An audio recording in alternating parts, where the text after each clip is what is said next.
some sort of investigation on Everidge Road, which is just off Clemensville Road in the southwest part of the city. The details are surprisingly few right now, but they say there is no danger to the public. Right now, we're taking a live picture of the scene. It's on private property, so this is the closest we can get right now. Police say it could last several days, so stay with WFMY News 2 for updates. Also developing this afternoon, a UTV crash that killed a local high schooler. An Eastern Randolph High School junior died when the off-road vehicle crashed late Saturday night.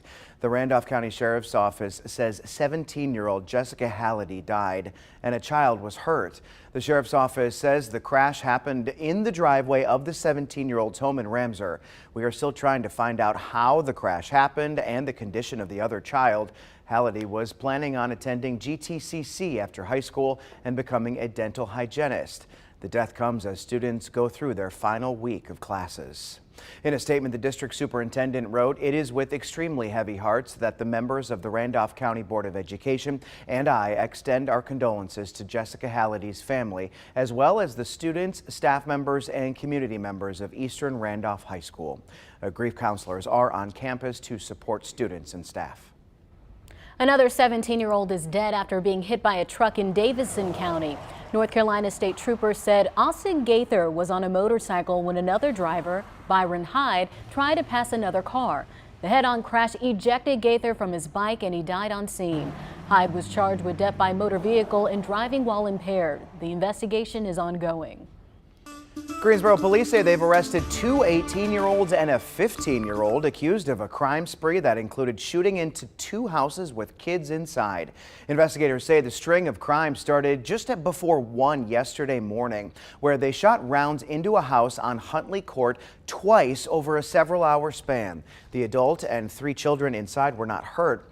Around the same time, officers say they responded to a shooting on Flag Street nearby where another house was hit. An adult and a child in the home were not hurt. Police say the same suspects later carjacked someone. Fonte Shaw and Amari Wilson, who are both 18, face several charges. A 15-year-old is also facing juvenile charges. Battleground Avenue is closed due to a crash involving a utility pole. Both north and southbound lanes are closed between Mill Street and Dover Place on West Northwood Street. Crews on scene tell us the damaged utility pole could take a few hours to complete.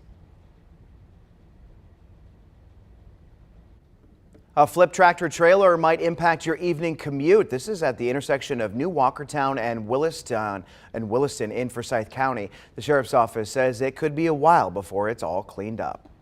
Another crash on North Church Street has caused over 6,000 people to be without power in Greensboro. This is a live look at the Duke outage map. The outage seems to be contained to North Greensboro.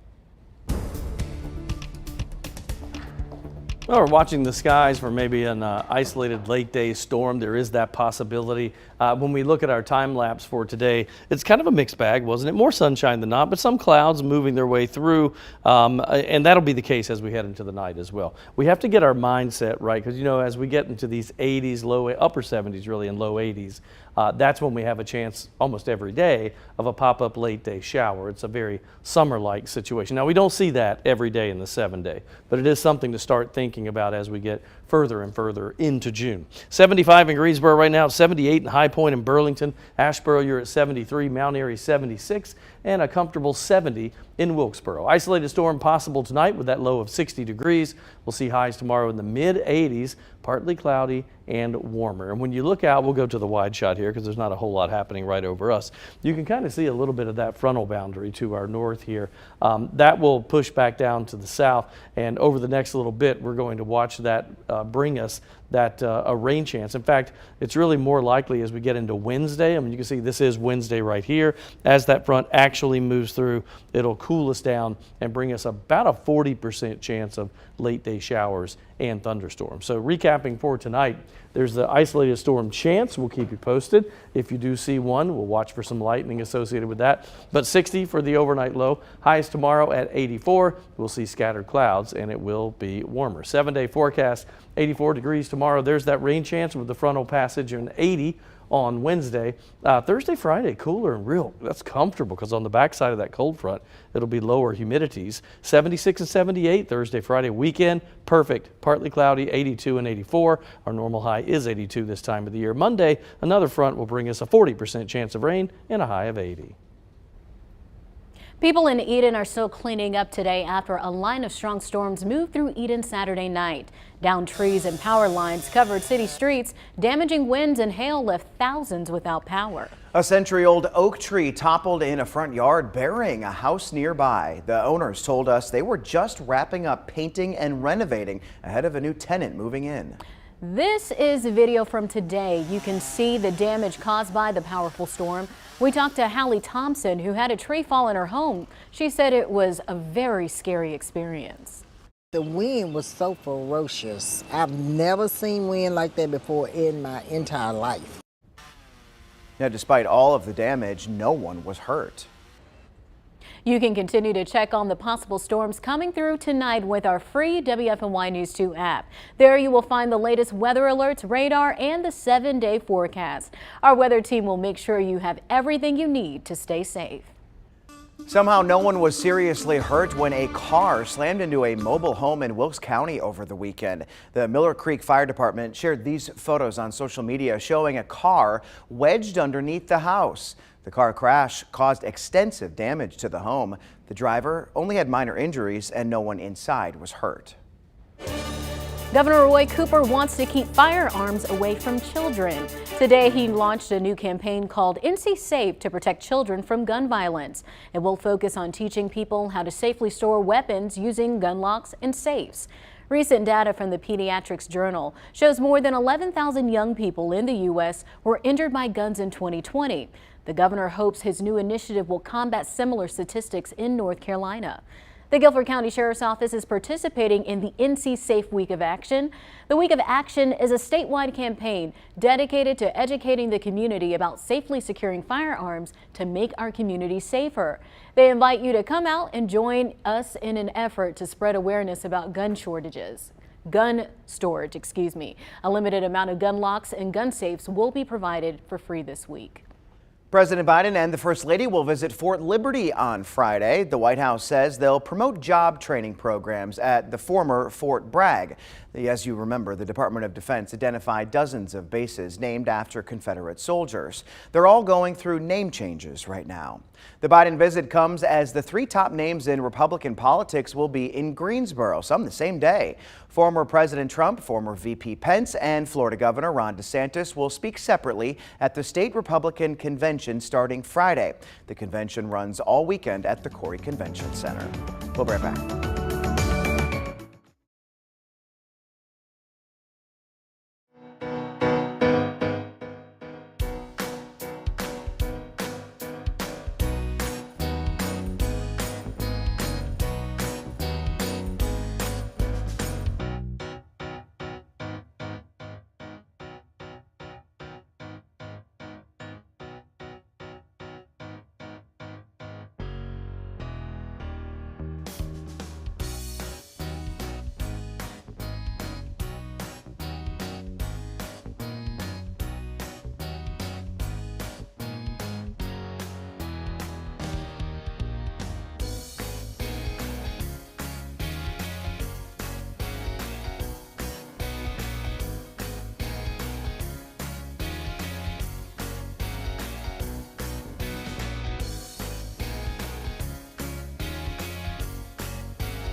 You know, all of us have been touched by cancer one way or the other, either ourselves or someone we knew, a loved one. But One Triad nonprofit has found a way to use art to heal in this process. And their big fundraiser, it's coming up next weekend. Board member Bill Payne says it just furthers Hirsch Wellness's mission to heal in creative ways. Hirsch is a nonprofit located here in Greensboro. We're 15 years old. We are the primary and probably the best support group for cancer patients, cancer survivors, and cancer caregivers in Guilford County. We provide classes to help people get their lives back in order and back together in comfort and safety after a cancer diagnosis. We concentrate on arts and on wellness, so we really have two different groups of classes. So this year, the festival centers mostly around women. LunaFest is a film festival that's been going on for 14 years now. It's been associated with the American Breast Cancer Society for some years, although that has passed. It is now a film festival for women, by women, and about women, and it focuses on women in our society. Most of the films are 7 to 15 minutes long. Some are animations, some are live.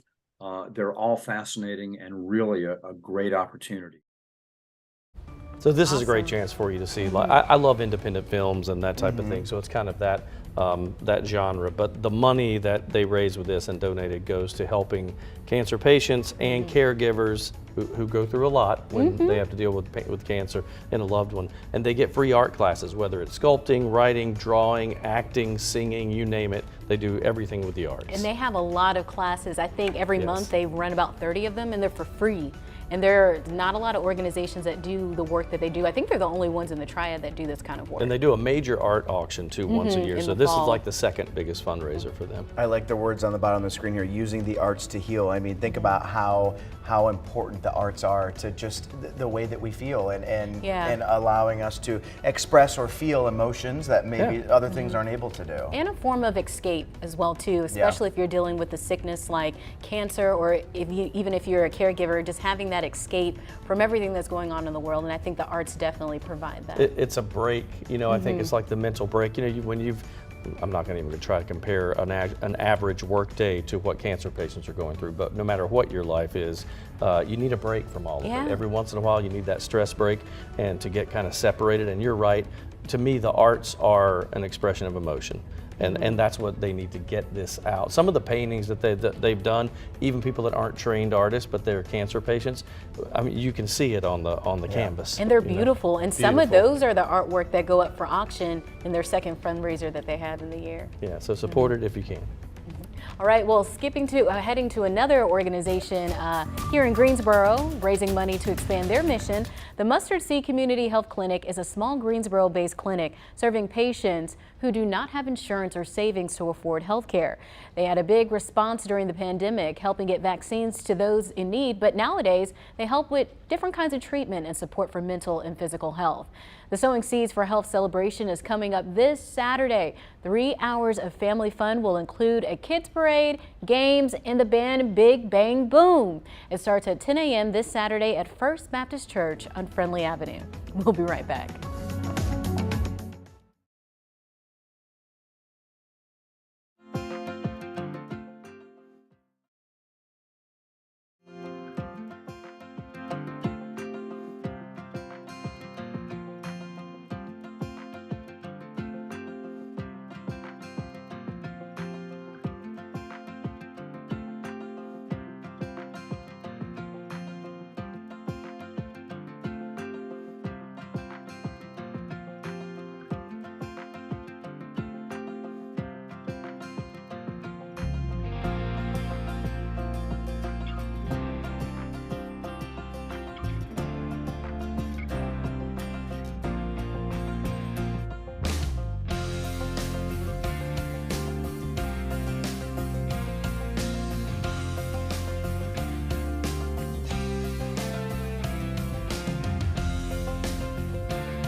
we've got some changes coming up in our forecast, don't we? Now, temperatures, little by little, we're kind of getting back to where we should be. Low 80s is normal for this time of the year. It's just for a long time. You know, May was just such a cool month, and now we're heading into June. It actually is starting to feel a little bit like June. Although you can tell we're still transitioning, right? Because it's one day we'll be in the 70s, next day 80s, and we kind of flip-flop a little bit. Right now it's 75 in the Triad. Elizabeth City's at 79. Wilmington down at the coast, 76, and Boone at 68. However, if you head, and they've had a couple of little sprinkles around there, but if you head down to Asheville, they're at 80 degrees right now, and the heat back to the west, that 91 in Nashville. We're going to get some warmer weather eventually moving in. It won't be like that in Nashville, but we do see a warmer trend for a day or two, especially as we head into the next couple of days before a front comes through and changes all of that. So let's look at the hour by hour tonight. We're going partly cloudy for the most part. I think you'll see kind of a mixed bag of clouds and clear skies, but for the most part, I think more clear skies than not. 73 degrees by 8 p.m. We'll drop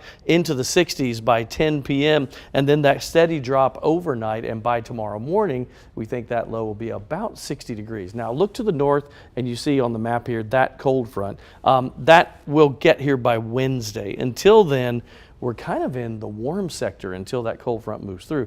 Here's what the futurecast looks like, and you can see as we head into Tuesday, we're looking fairly dry, but now we get into the overnight Tuesday and into Wednesday, and that cold front starts to move through, and as the front, and ahead of the front really we should say, moves through, we've got a 40% chance of isolated thunderstorms. By the way, there's still a slight chance of that happening for us tonight, so if you were to see a pop-up thunderstorm here or there, they will be isolated, but still something to watch for. And then Wednesday, that's our best chance of seeing any scattered thunderstorms that will amount to anything, and that, again, that's a 40%. Now things turn around after that cold front moves through and we see much cooler air coming in. So we'll call it an isolated storm tonight. That's the best way to term this. 60 for the low tonight. Highs tomorrow, warm, partly cloudy, and 84 degrees. No arguments with that one. That's about where we should be. 80 on Wednesday. That frontal passage will cause a few storms here or there. It is a 40%, so it's not a complete washout. Thursday, Friday, Saturday, Sunday. Boy, if you happen to be out of town or heading that way, this is beautiful weather. Partly cloudy Thursday, Friday. 76, 78. We build to 82, 84 for the weekend, for Saturday, Sunday, every day, partly cloudy. It'll even feel good Thursday, Friday because humidities will be lower on the backside of that cold front. And by Monday of next week, another rain chance, 40% and a cooler high of 80.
Here's a pretty cool story. As part of Adopt a Cat Month, Bojangles is stepping in to help make a difference. The chain donated 120 Big Bow boxes to Charlotte Mecklenburg Animal Care to be used as cat carriers.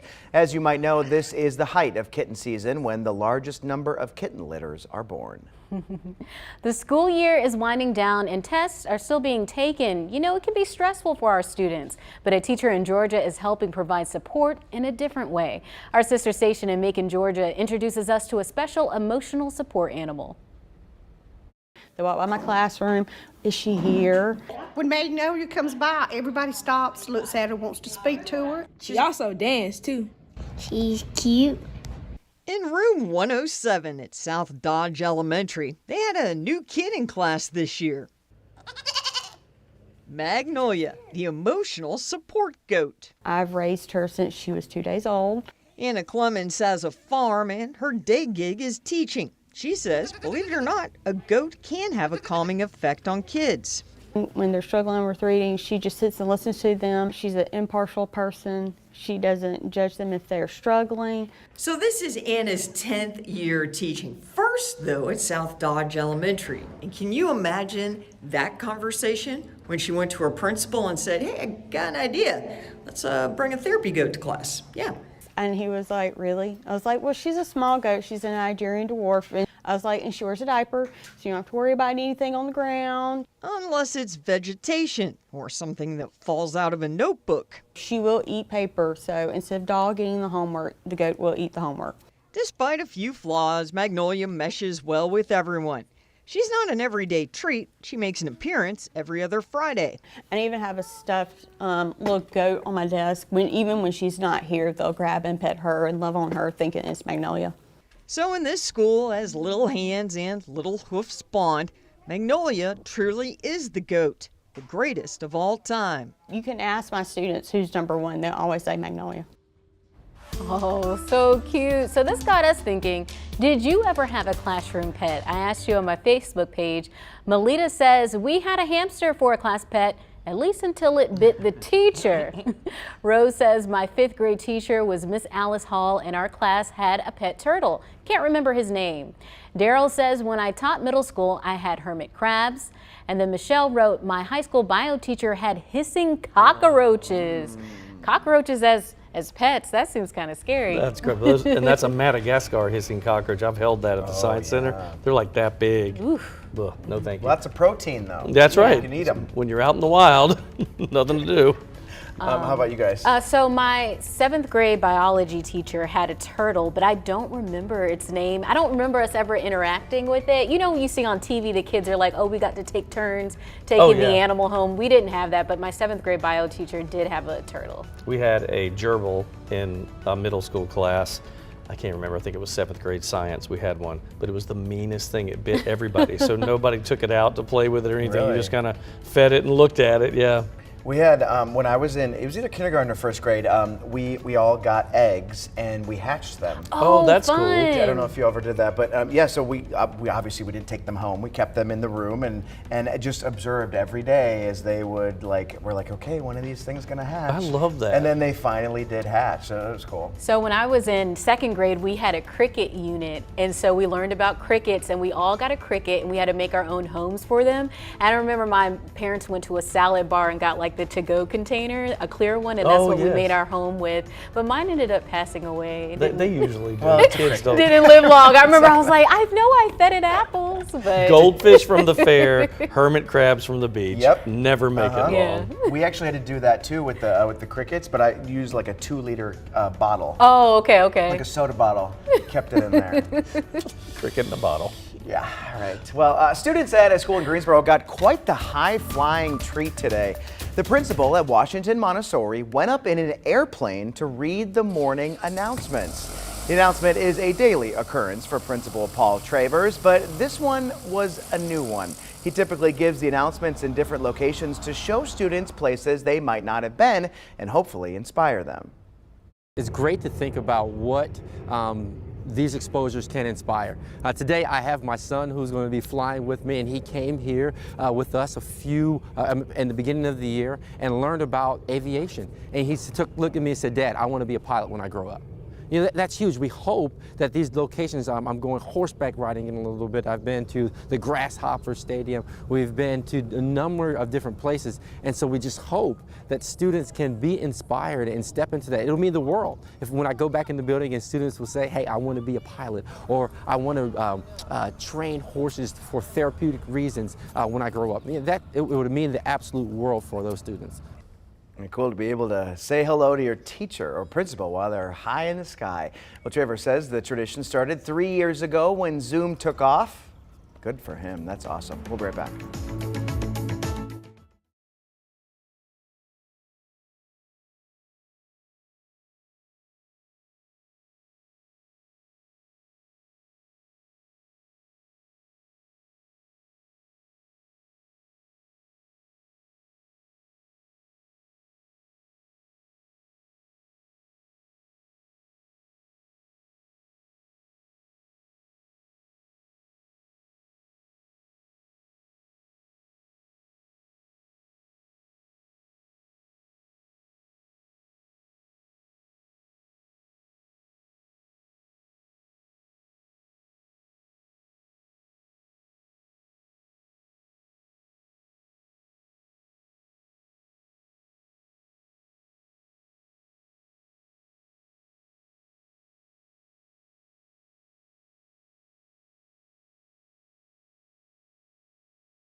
We are monitoring some breaking news in Forsyth County this afternoon. Winston-Salem police say they are doing some sort of investigation on Everidge Rd, which is just off Clemensville Road in the southwest part of the city.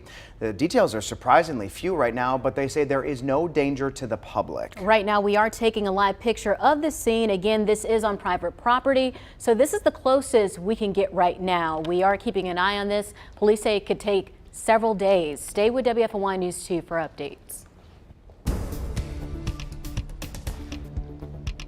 Well, the best rain chance over the next couple of days is probably Wednesday, but we do have a chance of an isolated thunderstorm tonight. It will be isolated in nature, though, and lower percentage. Wednesday is a good 40% chance of us getting something in the way of rain or thunderstorms as a cold front moves through. But until then, we've got some decent weather. Temperature-wise, we're in the mid to upper 70s for the most part across the area right now. We will drop down tonight to that 60-degree mark. Again, isolated storm, partly cloudy. Winds are fairly light and out of the southwest. That southerly flow, of course, keeping us a little bit on the warm side. And then tomorrow up to 84. Normal high temperature this time of the year is 82, so we're not too far off the mark for tomorrow. Pretty clear across the area, but if you go out to a wider shot here, you can see that cold front to the north. You see that line of clouds as that moves down closer to us.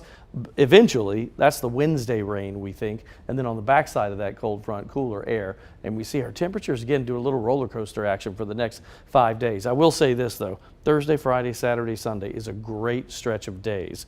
Beautiful, beautiful stretch of days coming up. On the Futurecast, you can see that this is us going into tomorrow morning. A couple of clouds here and there, not bad. That's tomorrow night, but as we get into Wednesday morning, that cold front comes through. That's the 40% chance of rain and then cooler air on the backside of that cold front. 7-day forecast tomorrow, 84. We'll go partly cloudy, 40% chance of rain and 80 on Wednesday. Look at that stretch. Thursday, Friday, 76, 78, partly cloudy, comfortable, probably lower humidities, 82, 84 for your weekend. Saturday, Sunday, again, scattered clouds and a chance of rain on Monday and 80. After a rainy, unofficial start to the summer, pools are back open and in full swing. City Lake Pool in Jamestown opened for the first time in years just before the long holiday weekend, but the rain kept everyone away. But over the weekend, it was a different story. The park showed off new renovations, including a lazy river and new slides. One pool goer told us she loves using all the new features. I'm glad the pool's back open because, when COVID hit, everything was down. I like pools being open and that this is finally done. Everybody can come out here, have a good time. I got my brother and his best friend out here, so I'm just watching them. I'm chilling. I'm relaxed. Chilling and relaxing, like to see it. Wet n Wild also enjoyed a busy weekend. Our drone Redbird 2 captured the packed amusement park in Greensboro. The park starts its summer hours this week. Summer is here, and if you are looking to get out to the pool, you will need to watch out for severe weather. You can stay up to date with our free WFMY News 2 app. There you will find the latest weather alerts, radar, and the 7-day forecast. Our weather team will make sure you have everything you need to stay safe. The Forsyth County Sheriff's Office says it's not happy about a possible change in the budget that would eliminate something it says it needs. The office says it asked for money to keep using body cameras with a live stream function, but it's not currently in the city's proposed budget. It's one of several topics that could likely come up at tonight's public hearing about that budget proposal. In Guilford County, commissioners just agreed to buy 160 body cameras for its detention officers. The sheriff's office says that they'll improve transparency. If you live in Greensboro, you have the chance to weigh in on the city's proposed budget tomorrow. It includes a 1 3/4% property tax increase, as well as increasing water bills about 8%. Now, if approved, the proposal also includes a property tax relief program and water bill assistance for low-income residents. Again, the public hearing will be tomorrow. Also happening tomorrow, Greensboro City Council will consider incentives for a local company looking to expand in the Gate City. ProKidney is considering opening a new facility near PTI Airport, investing nearly $500 million and creating 330 jobs. The biotech company focuses on finding solutions for chronic kidney disease. It's based in Winston-Salem. County commissioners approved incentives last week. 3 new businesses are setting up shop under the same roof in Greensboro. The Triad Business Journal says Rocky Mountain Chocolate Factory, Dippin' Dots, and Doc Popcorn will all be located in one store near Belk. Officials hope to have the franchises open by the end of the month. That casino up in Danville has now been open for 3 weeks, and nearby businesses say they've already seen the boom. A city councilman told us Caesars has been a huge part of the city's growth. I've had gas station owners tell me how much business is up for them. I mean, across the board, it's been a lot of activity, and while folks are here, they're finding out why Danville's the comeback city all the way around. A lot of people don't know we're here, but that is definitely changing. Although the Caesars Resort will have its own hotel and restaurants when the permanent addition is finally built, businesses say they're looking forward to working with the casino to keep business flowing. Again, Caesars temporary casino is open 24/7. It has hundreds of slot machines and dozens of gaming tables. Construction is underway on the permanent casino and resort right next door. The goal is to have it open late next year. More than 1,300 people will eventually work there. The latest gas numbers are in from Gas Buddy, and they aren't that great. Prices have gone up more than 8 cents in the past week in Greensboro. That brings the average price to $3.35 a gallon. That's still less than the national average, which sits at $3.51 a gallon. As part of what's called World Environment Day, millions are getting their hands dirty to celebrate action around the globe to help save the planet. In the race to clean up a polluted planet, Paris has an ambitious game plan. working around the clock to make the toxic River Seine swimmable for the Summer Olympics next year. The biggest polluter of the Seine River are the big rain events, which bring a lot of untreated sewage in the water through combined sewer overflows. World Environment Day is giving workers an extra push to finish the job. Our main goal, of course, is the Olympic Games. 4,000 miles east, a sea of toxic foam covers one of India's most polluted and sacred rivers. Activists are calling on the government to wake up and help clean it up. Residents have endured filthy water for decades. It's estimated about 80% of wastewater from households pours into the river untreated. With plastic pollution plaguing the planet, efforts are underway worldwide to get rid of it. In West Africa's Ivory Coast, there's a financial incentive as volunteers get cash for bottles they sell to recyclers. In any language, the message is the same. We need to clean up the environment, he says. I decided to start right where I live. And the United Nations says that's what it's all about. Everyone doing their part to create a more sustainable world. Tina Kraus, CBS News, London. It is the 50th anniversary of World Environment Day. This year's theme is Solutions to Plastic Pollution. People are encouraged to share ideas using the hashtag #BeatPlasticPollution. Greensboro Parks and Rec needs your help cleaning up Lake Brant. You can join other volunteers picking up trash and debris tomorrow night starting at 8. Registration is required and everyone must wear personal flotation devices. June is Pride Month. Celebrations have started across the country, including in North Carolina. Hundreds of people gathered at a park in Raleigh Saturday to participate in the 4th run for the 5K. The coordinator of the event just wants to make sure everyone feels welcomed and involved. I hope that people feel supported. I hope that they feel that their community is behind them. I hope that they feel that they have someone that they can turn to, which is everyone that's been running alongside of them. Pride Month celebrates the LGBTQ+ community. Other events will take place the whole month of June.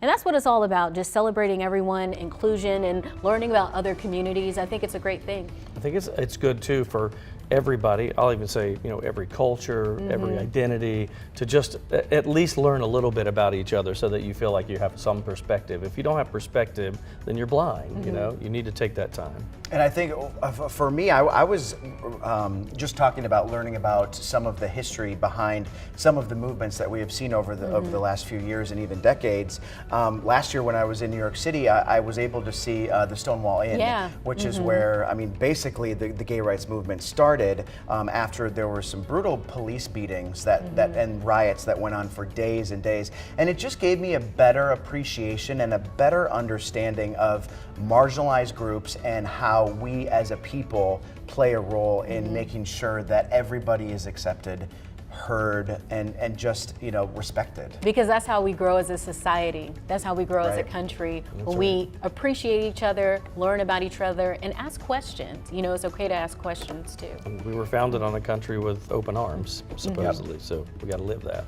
As you know, there are lots of Pride events this month. We've compiled a list on our website. Just text the word Pride to 336-379-5775 and we will send you a link.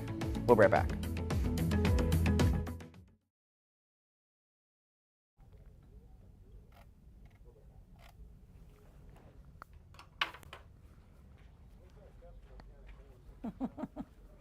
Yes, we're not talking about denim. No mom jeans. We're not talking about straight leg jeans. We're not talking about bell-bottom jeans. We're just not.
Liftoff of about 7,000 pounds of science and cargo. And with that, another SpaceX rocket is on its way to space, this time to the International Space Station.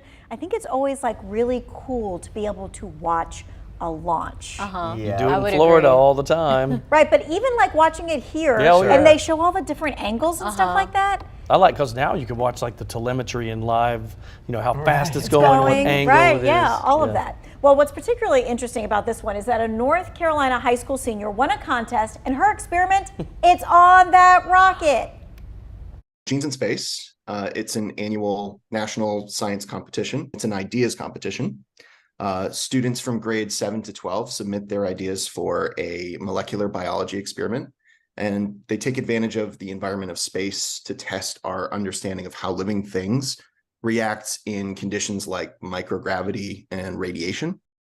Okay, well, this year's winner, Pristine from East Chapel Hill High School, beat out 800 other proposals. And you can see her here presenting her experiment, winning the contest, working on the experiment to set it up, and being mentored by other scientists as well.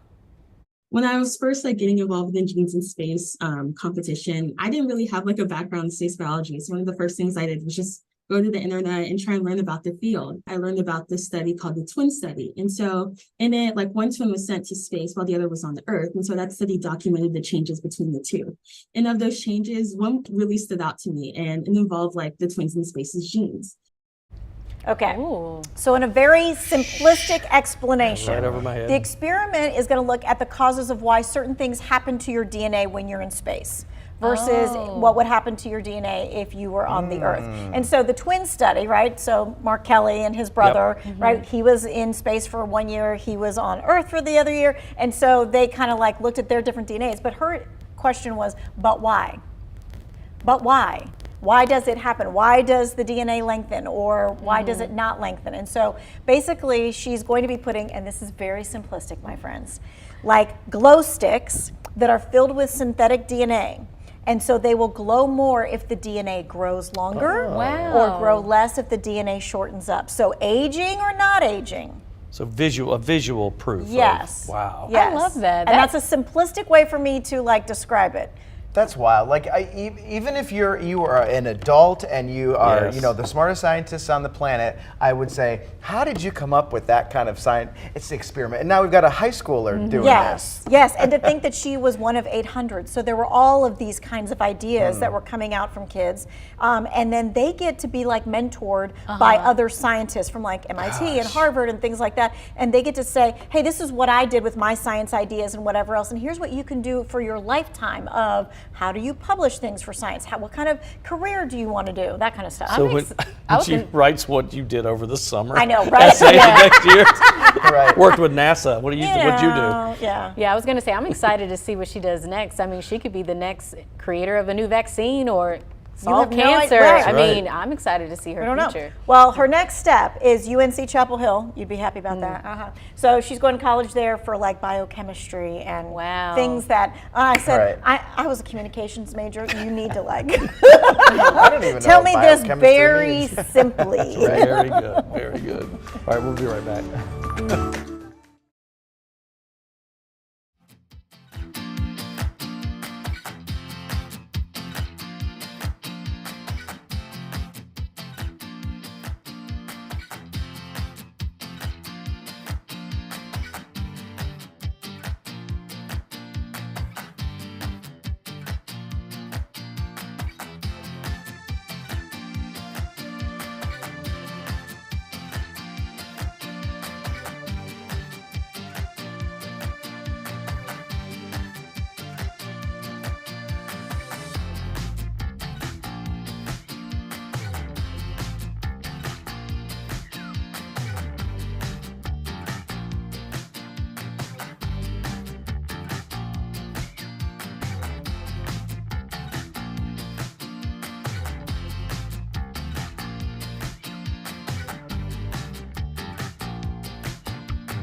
Oh, Christmas in June, because I found a little ornament hook on the floor in the corner recently, and it made me start like remembering Christmas and getting sentimental about it.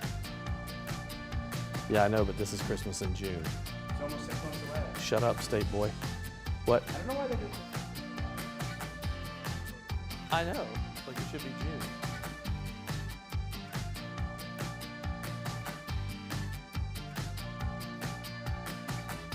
It's a My 2 Cents called I Don't Know What Else to Do. That's what it is.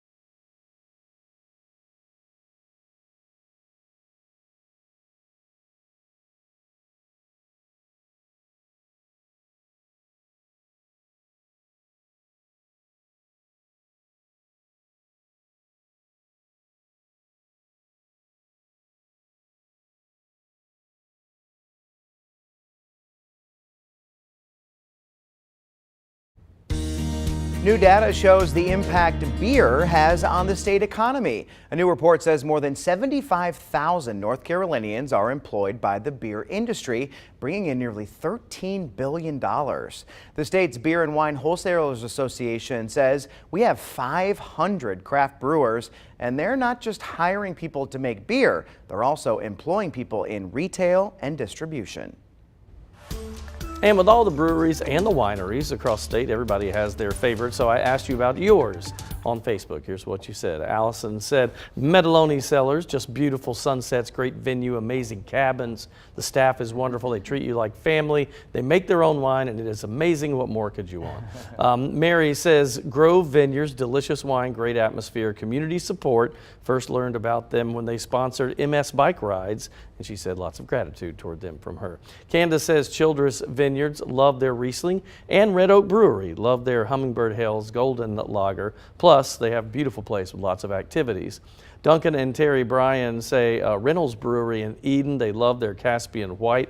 Peggy says Shelton Vineyards, excuse me, that would be Peggy Payne says Shelton Vineyards, hands down.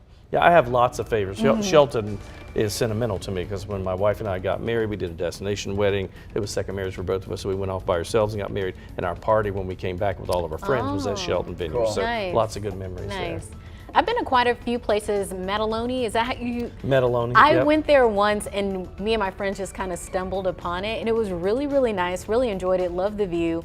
And then I also like Wine Styles in the Friendly Center in Greensboro. I do too. They have like live music, and I really appreciate that. And then you can sit outside too, and they have a nice little fire pit like area. So I like that. One thing that we were the initial story was breweries, right? And so for me, I don't really like craft beer much, but what I do like is that all these breweries are now learning how to brew their own seltzers.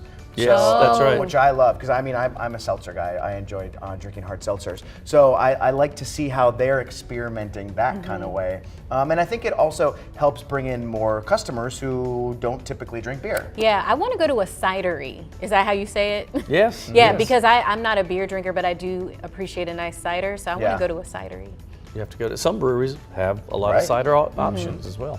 All right, let's talk about a forecast real quick. And yeah, things are changing for us over the next few days. But you know, we're within reason of where we should be. The normal high is 82 this time of the year, and we're going with partly cloudy skies tonight. And guess what? That's exactly what we had today. This is our time lapse starting at 7 a.m. and running up until where we are now. And yeah, it's just the same thing, right? A couple of clouds here and there, more clear skies than not, probably if you had to average it out. And we're at 75 degrees in the Triad. Asheville is at 80 right now. I want you to look back to Nashville with that 91. We've got some of that heat heading in our direction. In fact, we think even tomorrow we could be in the mid 80s. Sounds hot, but May was unusually cool for us. Very cool and rainy at times. So we were kind of misled there. Now when the temperatures get closer to normal, we're all shocked and we think it's a heat wave, but not the case. We'll see temperatures go down to about 70 by 9 p.m. I think through the 60s after that, dropping out and bottoming out at about 60 degrees for the overnight low tonight. Not a lot happening from rain and cloud cover right now. But will that change? Yes, there's a good possibility. The front that you can kind of see sagging back down to the south, that will usher in a 40% chance of rain Wednesday and much cooler air as that pushes down. Again, that's Wednesday, not for tomorrow. Here's what the 7-day looks like. 84 degrees for your Tuesday. That is not bad. Partly cloudy. Best rain chance is Wednesday. That is a 40% chance of scattered shower or maybe even a thunderstorm, but we think it'll be cooler air. Let's go with showers for now.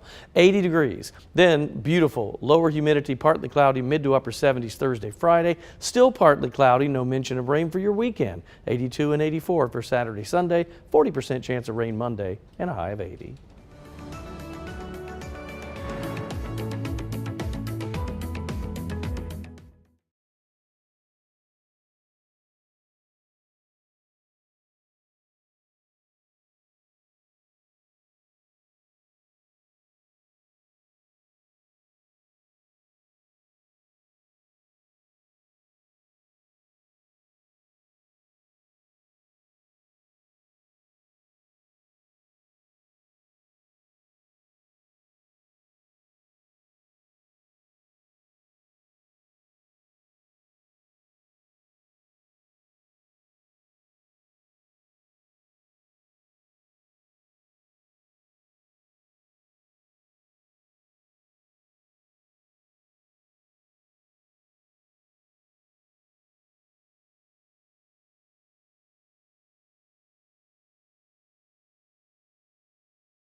Holiday?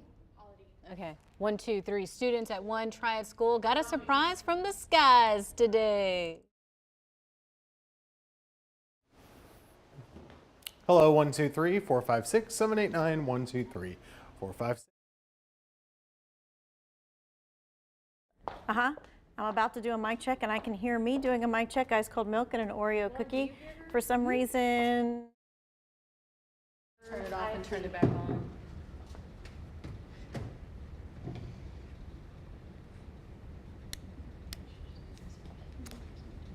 I don't have a light. I hear you. I don't have a light on my thing. I don't hear them. I don't know what they want to do about this. This thing doesn't have a light. Yeah.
So it's time for my 2 cents. Today I'm not talking about Christmas in July. We hear that a lot, right?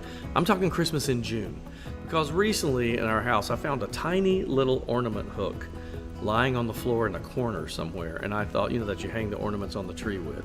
And immediately it made me start thinking, and then me and my kids start talking about it, my wife, and Christmas and what we love and this, that, and the other. And all of a sudden I was missing Christmas, and we're barely even in summer. But I want to show you some pictures and reasons why. I do this almost every year. I like to take a shot at night on Christmas Eve after the kids are down, and I show the Christmas tree and the presents. It's just something so warm and homey about this. It is my absolute favorite time of the year. And then even Christmas morning, we always video. I don't care how old my kids get. I still video them coming down and running down the steps to see what Santa brought them. It's just, it's what you do as a parent. And some of these other pictures that I love how my kids love each other. When they give gifts, they'll immediately run over and give each other big hugs. And there is nothing that makes me feel better as a parent than seeing those 4 people, Bryce and Alex, the 2 twins who are now, goodness, going to be 21 this summer, and then my 13-year-old boy Tyler, my 10-year-old girl Drew. They just show the true spirit of Christmas and are always hugging each other for presents. They love each other to death. And I will tell you this, I don't think there's any month of the year that it wouldn't be a good time to look back through pictures like this and celebrate Christmas. Because at least in our house, it really brings the love of the family together once a year to a peak that we don't see in other months. I just love it. So, Merry early Christmas and happy early holidays to all of you. That's just my 2 cents. That's your 4 to 5. WFMY News 2 at 5 starts now.